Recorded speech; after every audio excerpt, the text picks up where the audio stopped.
You're listening to The World at 8 with Lynn Mozart.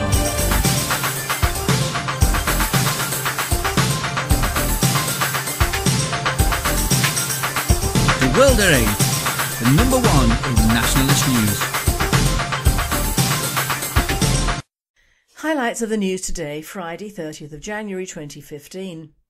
T4TD, Russia, Islam, NHS and the real problem. By the way, T4TD stands for Thought For Today. Hundreds of UK child sex offenders spared jail, let off with cautions. Housebuilding hits 7-year high, more family homes on the market as detached new builds rise by a quarter. School isolates Somerset teenager over cancer charity haircut. Swedish soldier stirs row over help for ISIS fighters. Marine Le Pen leads French presidential poll with 30% of the vote. Woman who banned Muslims for her Arkansas gun range says business is booming since she banished them as a matter of public safety. And Egypt's El-Sisi cuts short Ethiopia visit after ISIS-affiliated terrorist group kills 26 in deadly Sinai attacks. And finally, 2 for 1 Day Friday. UK news. Hundreds of UK child sex offenders spared jail, let off with cautions. Hundreds of sex offenders are being given lenient punishments by British judges despite committing abhorrent crimes against children. According to official figures from the Ministry of Justice, hundreds of sex offenders have been let off with cautions despite the law saying they should face jail sentences of up to 14 years. According to the Ministry of Justice, there were 7,057 cautions handed to sex offenders in the UK since 2009. The figures come as authorities investigate allegations of historic child abuse during the 1970s and 1980s, including a suspected elite paedophile ring consisting of serving British politicians. Charities, including the National Society for the Prevention of Cruelty to Children, NSPCC, have said the cautions may have been used if there was an issue regarding children having to give evidence in court, but warned that British courts needed to do more to protect victims of abuse. A custodial sentence for serious sexual offences sends a very clear message that society will not accept their behaviour in any way. It also reflects the lifelong damage that sexual abuse can have on children and young people, NSPCC spokesperson John Brown said. A prison sentence can also mean the offender is given therapy to ensure they understand the impact of their behaviour and to reduce their risk of re-offending. In response to the figures, ministers claim they're changing the law to stop the use of cautions on sex offenders. Earlier this month, Home Secretary Theresa May came under fire for failing to get the historic child abuse inquiry off the ground after 2 consecutive chairwomen left after conflicts of interest. World at 8. This is the dumb chasing the even dumber. Historic sexual abuse relies on hype and lies amidst a small parcel of truth. It is what the public want it to be. Awful though it is, most of these offenders are probably dead or in other countries. Housebuilding hits 7-year high. More family homes on the market as detached new builds rise by a quarter. New figures reveal a dramatic rise in the number of detached homes being built in the UK last year, up to 24% on 2013, with more of this type of property being built than any other time since 2004. Detached homes are making a comeback with 38,113 new build properties of this type registered last year with the National Housebuilding Council, NHBC, which released the figures. Across all types of property, 145,174 new homes across the UK were registered with the NHBC in 2014, marking a 9% increase on 2013 and the highest annual total since 2007 as the economic recovery continues. Yorkshire and the Humber, Wales, Northern Ireland, the West Midlands and the South East are all now outpacing London in terms of the year-on-year percentage growth in the number of new builds being registered. Wales recorded the strongest percentage jump, with registrations up by 1/3, 33% on 2013. The NHBC said London saw an exceptional growth in the number of new builds being registered in 2013, and in 2014 growth in the capital was more in line with that seen in the UK generally as many other regions caught up. Despite the boost in new build numbers, the NHBC said that 2014's total remains below the average of 153,000 registrations seen per year over the last 4 decades. World at 8. Soon we will become a huge refugee camp for foreigners who do not integrate and do cost us and take our jobs despite publicity to the contrary.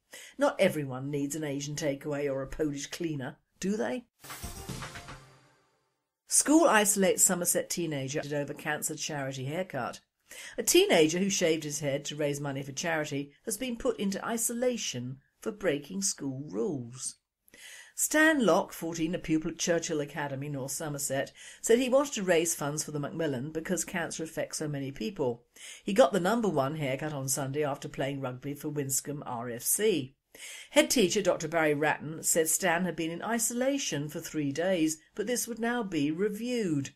Stan said he'd been in isolation because his head teacher did not approve of the haircut. His mother, Melanie Rees, said she was incredibly proud of what her son had done. "I hope the school would have shown some element of judgment and would have made an exception," she said. Stan's been overwhelmed with messages of support from his friends. Stan's head shave had raised almost £200 on Friday morning, but that figure has now gone up to almost 500. Macmillan Cancer Research said it cannot comment on individual school policies, but was very grateful to Stan for his fundraising efforts, which will make a real difference to the lives of people affected by cancer. The Academy is now reviewing whether Stan should continue to be isolated. A petition to have him reinstated into class has attracted more than 600 signatures, and the Free Stan Locke Facebook page has been liked 529 times. World at 8. Good lad, a doer instead of a talker. This academy needs a good talking to say the least. Boycott it until it's seen the light. European news. A Swedish soldier stirs row over help for ISIS fighters. A Swedish soldier's Facebook post from Afghanistan is causing a stir, after he suggested that he was likely to get less help when he came back to Sweden than returning ISIS fighters. Fredrik Brandberg's comments originally appeared on as his Facebook status on Sunday afternoon before spreading across Swedish media. Writing in both English and Swedish, he questioned his future situation upon returning to Sweden, including options for work. "In a few months I'm back in Sweden after being deployed in Afghanistan against Taliban and others who have really jeopardised development in this very sore country," he said. "There is no permanent job waiting for me when I come home." The officer, who is currently headquartered in Kabul on his 3rd mission to Afghanistan, then compares his situation to that of returning ISIS fighters from Syria, noting recent calls from several Swedish government representatives who have argued that extremists should be given more help to reintegrate upon returning to Sweden. The Swedish soldier addresses Mona Sahlin, in particular, a former leader of the Social Democrat Party, who is now Sweden's official coordinator against violent extremism. "I read that Mona Sahlin, together with other Swedish political leaders, are anxious to take care of Swedish IS warriors coming home from being involved in Syria, with especially designed programmes for work and other issues that would make them function well in our society." Brandberg refers to his post as Utmaningen, or the challenge. "It would be wonderful if I was met with a comparable programme after my homecoming, after which I could feel safe in having a regular job with monthly income and a social stable situation in the society where I wouldn't need to wonder whether I'm wanted or not," he argued. A spokesperson for the Swedish Armed Forces told the Local on Monday that what happens to soldiers upon their return from war was not an issue that fell under its mandate. Lovely. On Wednesday, Swedish Armed Forces head of press Philip Simon clarified that the Swedish Armed Forces does take care of their soldiers upon their return to Sweden.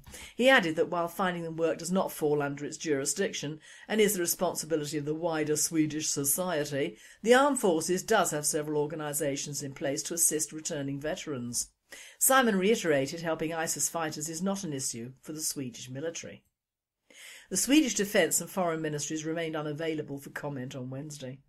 World at 8. Makes you want to join the Swedish Army, doesn't it, lads? It's worse in the UK. Here, returning soldiers can sleep on the pavements and no one in government gives a toss. Marine Le Pen leads French presidential poll with 30% of vote. The leader of France's controversial anti-immigration party, Front National, Marine Le Pen has emerged as the frontrunner ahead of the country's 2017 presidential election, according to a poll conducted by French polling agency IFOP and published today in this week's issue of Marianne magazine. According to the poll conducted last weekend, if the first round of the election were held now, the Front National leader would win around 30% of the public vote, beating hypothetical centre-right challengers Nicolas Sarkozy and Alain Juppé, as well as socialist Manuel Valls, all of whom polled at 23%, should they choose to run. Current President François Hollande, whose approval ratings doubled following his handling of the Charlie Hebdo attacks, which killed 17 people in Paris, received only 21%. Independent or smaller party candidates would take approximately 20% of the vote in the first round. According to the poll, as no candidate would ever win over 50% of the vote in the first round, the election will be decided by a second round between the Marine Le Pen and whichever other candidate has the second largest share of the votes. World at 8. At least the Front National is a true anti-immigration party. What's wrong with that? World news. Woman who banned Muslims from her Arkansas gun range says business is booming since she banished them as a matter of public safety. A gun range owner who banned Muslims from her business as a matter of public safety claims trade has quadrupled since the controversial move. Jan Morgan decided to bar all followers of Islam from her gun cave indoor firing range in Hot Springs, Arkansas last September, while claiming the religion commands them to kill her. 5 months on, she says business is booming and that threats of a lawsuit by federal civil rights enforcers have failed to materialise. The American Islamic Relations had written to the Attorney General Eric Holder to investigate the gun range on the grounds of racial and religious discrimination. The group's attorney, Jennifer Wicks, said at the time the move could inevitably result in a hostile environment for ordinary Muslims in Arkansas. But Morgan has no plans to back down, despite receiving threats from the contentious decision, and even claims business has quadrupled, with people coming from out of state and some offering donations for what they predict will be a legal battle. Morgan said she excludes those she believes to be Muslim based on their names. "We are dealing in lethal firearms," Morgan told FoxNews.com. "I'm not going to let a Nazi shoot in here or a Ku Klux Klan member in here either." She added in her blog that she believed the Quran contains 109 verses commanding hate, murder and terror, and claims threats on her life have been made by Muslims. World at 8. One brave woman amongst a band of running scared and liberal Yanks. There is no such thing as an ordinary Muslim by virtue of their belief. Taliban not a terrorist group, White House Deputy Press Secretary says. White House Deputy Press Secretary Eric Schultz argued during Wednesday's briefing that the United States can negotiate prisoner swaps with Taliban members because the Taliban is not considered a terrorist group. ABC News reporter John Carl asked the press briefing rookie whether the Jordanian government's trade with the Islamic State was similar to the United States trading 5 Taliban members for Army Sergeant Bowie Bergdahl, the Washington Free Beacon reported.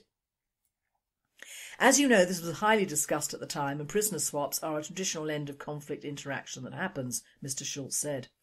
"As the war in Afghanistan wound down, we felt like it was the appropriate thing to do. The President's bedrock commitment as Commander-in-Chief is to leave no man or woman behind. That's the principle he was operating under." "Isn't that what the Jordanians are operating under?" the ABC reporter argued. "The Taliban are still conducting terror attacks, so you can't really say the war has ended as far as they're concerned." Mr Schultz explained, "I would also point out the Taliban is an armed insurgency. Islamic State is a terrorist group, so we don't make concessions to terrorist groups." "You don't think the Taliban's a terrorist group?" Mr Carl interjected. "I don't think that the Taliban is an armed insurgency," Mr Schultz corrected. "This was the winding down of the war in Afghanistan, and that's why this arrangement was dealt." World at 8. Difficult point here. In truth, the Taliban are a resistance movement more than terrorists. They started out resisting the Russians and now resist everything. But you can't class them in the same mould as ISIS. Egypt's El-Sisi cuts short Ethiopia visit after ISIS-affiliated terrorist group kills 26 in deadly Sinai attacks. Egyptian President Abdel Fattah el-Sisi cut short a visit to Ethiopia for an African Union summit on Friday following a wave of deadly attacks in the Sinai Peninsula claimed by Islamic State's Egyptian wing. Sisi's office said in a statement that el-Sisi, who was scheduled to address the summit, would head back to Cairo after the opening session on Friday morning. At least 26 security personnel were killed late on Thursday in 4 separate attacks in North Sinai in some of the worst anti-government violence in months. Egypt is fighting an Islamist insurgency based in the Sinai. Hundreds of members of the security forces have been killed since the army ousted President Mohammed Mursi of the Muslim Brotherhood in July 2013 after mass protests against his rule.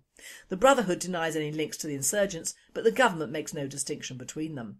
The most active militant group, Ansar Bayt al-Maqdis, changed its name to Sinai Province last year when it swore allegiance to Islamic State, the hardline Sunni militant group that has seized swathes of Iraq and Syria, drawing US-led airstrikes.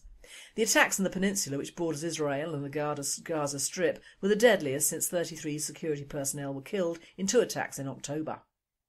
The week had already been a bloody one for the Arab world's most populous nation. More than 25 people were killed at the weekend when security forces fired at protesters, angered by what many perceive as a police state. World at 8. Sisi is a strong man for a strong problem. Thought for the day: Russia, Islam, the NHS and the real problem. So we in this country now have a problem with Putin. Strange that. I always thought we had a problem with the Russians only when their oligarchs descended with their terrible taste and habitual premise of buying into our wonderful and traditional real estate in London and the home counties. After all, there should be no problem with Putin, bless him, as we've taken in all the gangsters who made their money out of Mother Russia and would only have ruined their economy quicker than the UN and the EU are now trying to do. Ukraine notwithstanding, it's well known that President Putin is a patriot, but he is a patriot of Russia, not other splinter countries within or without. This is the nature of patriotism. It excludes the countries the said patriot is patriotic about, usually his or her own country. This is why people who are accused of being neo-Nazis usually have a bit of a giggle. How can you be paying homage to an ideology that is essentially Germanic and was brought to the boil as an Aryan and Germanic pot? Does this mean that all neo-Nazis or black shirts or whatever would profess their patriotism to Germany? Of course not. So patriotism is in itself a pure thought and entirely endemic to the person and their country. Something the UN and other diversity and Marxist machines would never acknowledge. Patriotism is the bad boy of the bundle, the enemy of democracy and the enemy of multiculturalism. Putin is getting bad press because he is a patriot, not a universal politician. Simple as that. And as we know, the world does not like patriots. Our NHS is in the bad press corner as well, and for the life of me I can't understand why. Waiting times have always been bad in emergency departments, even before the inrush of foreigners onto this soil. Cartoons of skeletons sitting and waiting their turn were de facto even in the 1980s. But of course common sense ruled then that you only went to A&E if you had had an accident or an emergency, not because your local GP was too busy to see you or you needed an ambulance to repair a broken false nail, one of the calls received by the much maligned 111 service. Now, looking at the film of 111, for once on the TV they had not monitored the footage, so we saw that the vast majority of that call centre were ethnics, and judging by the voiceover of an actress who was blowing the whistle in a big way, she was either black or her Cockney accent was genuine. Either one doesn't make one feel confident, but I speak as I find, and when using that service almost 2 years ago for my husband, I found them marvellous and quick. But cannot comment in areas heavily enriched, of course, where the sheer numbers of people have quadrupled in the last couple of decades. More people in this country means more public services under pressure. You don't need a heavily biased news team to know that. I will stand by what I think, and that is the NHS was the only good thing to come out of any Labour government, and they are hell-bent on destroying it by encouraging immigration and training foreign nurses when they can't be bothered to train or pay our own would-be nurses. It is a well-known fact that the Filipino nurses use this country to retrain, earn money and get experience, and then hightail it off to the States for even more cash. I'm of the opinion that nowadays people who leave their countries are gutless traitors. For the most part, many of these people have contributed to the low standard of living and avoided mending their countries or giving back, and are in fact parasites looking for the nearest large host to live off, and the UK and Europe qualify. And our NHS has never been so under attack because we are the only country in the world to have an NHS, and like most Brits, we don't look after or protect what we have. Labour is using their weapon against their own innovation. immigration versus the National Health Service, and this sort of negative hype should be ignored when there are not the means or the people to see any changes through in a proper fashion. Now Islam, and frankly by the time I saw Keith Vaz pontificating on the fact his department had let various details of the historic abuse cases onto the web, and the fact that it was seen that on every film, play or series, both from the US and the UK, that there is a warning out that no white person should partner up with anything that isn't black or coloured. Couples who stick to their own kind are also up there with the Putin and NHS hate mail. But to diversify just a tad, coloured is an acceptable description. I say this because poor Benedict Cumberbatch is walking the walk of shame and going through the racist hoops for calling a black person coloured. And he's quite right. Black people are coloured. Brown, yellow, bronze, dark cream or coffee coloured, they are coloured people as opposed to white people. No better, but different. And how would you describe a coffee coloured person who was not a black African or West Indian? You would insult him by calling him black, 'cause he ain't. But he is coloured. As Obama is coloured, not black. He's half white, so why he keeps going to the dark side I will never know. Coloured is okay, white is okay, and black is okay if you're as black as the ace of spades. I'm an artist and colours matter. Get over it. Now back to Islam and fuss over the Jordanian pilot and ISIS. ISIS is doing what it does well. It gets publicity. For various governments to say they don't negotiate with terrorists is all well and good, but of course they do. I would return the female failed suicide bomber with her vest and make sure it explodes when she starts the return journey to ISIS and hope that she takes a few of them with her. They never state what condition they want their people back, do they? The news that the states are giving the military guys to train what they call medium-risk terrorists to fight ISIS is simply ridiculous. How the hell can a non-Muslim and non-terrorist spot a medium-risk outfit over in the hell that has become Iraq or Syria? Why on earth doesn't the states guard its own borders or make war on the drug lords of Mexico? There's more than enough training to do in their own country, and the same applies to us.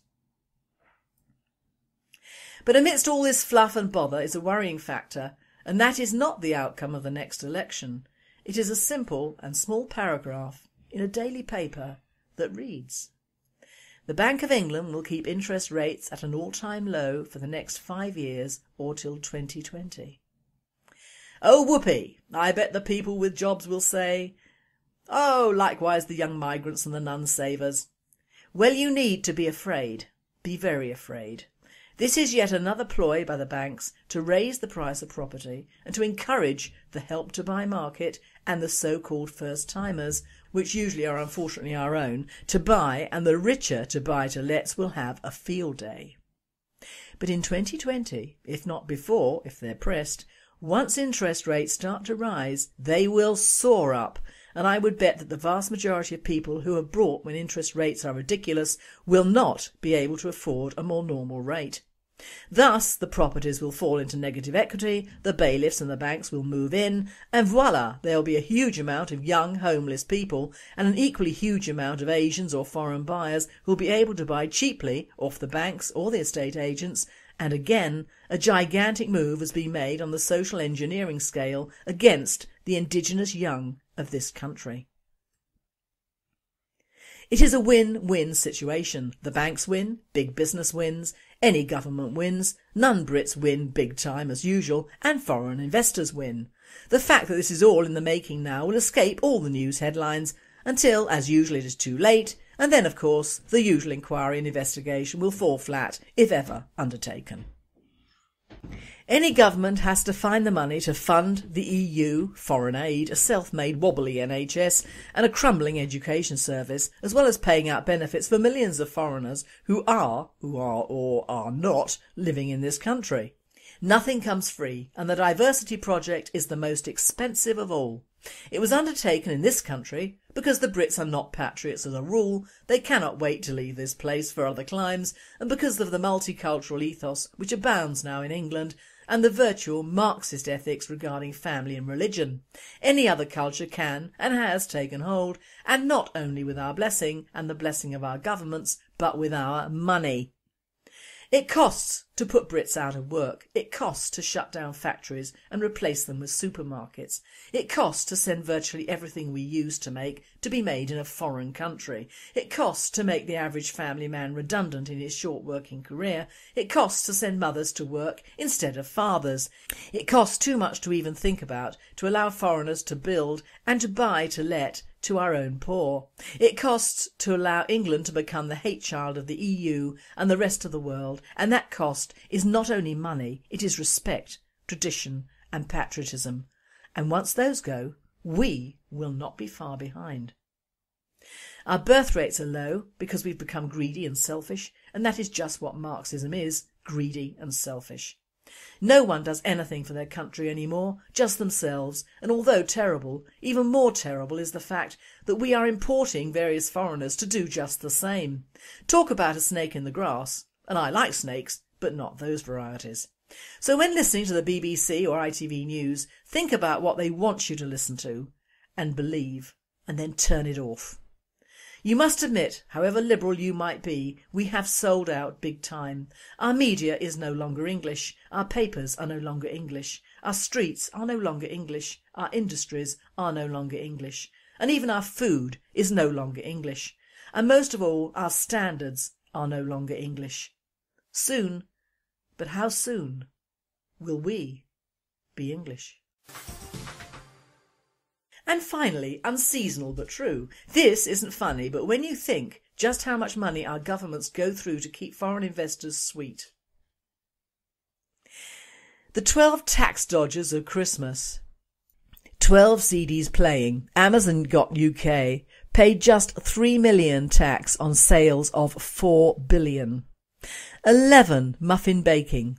Cafe Nero. Paid no tax on 40 million profits last year. 10 whiskies blending. Johnny Walker, parent company pays just over 2% tax. 9 Blu-rays skipping. Savvy, parent ships products from UK via the USA to avoid paying VAT. 8 milky chocolates. Cadbury avoided 60 million tax bill by moving HQ to Switzerland.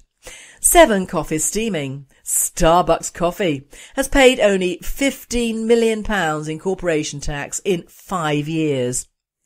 6 Future Folding. IKEA reduces tax by sending 3% of sales to parent. 5 Old Things. eBay avoids £50 million in tax by channeling funds via Luxembourg. 4 Calling Phones. Vodafone paid no corporation tax in the UK last year. 3 French Nails. Boots used loopholes to avoid paying 1.1 billion tax. 2 Purple Gloves. Topshop and Topman. Billionaire boss avoided a £300 million tax bill.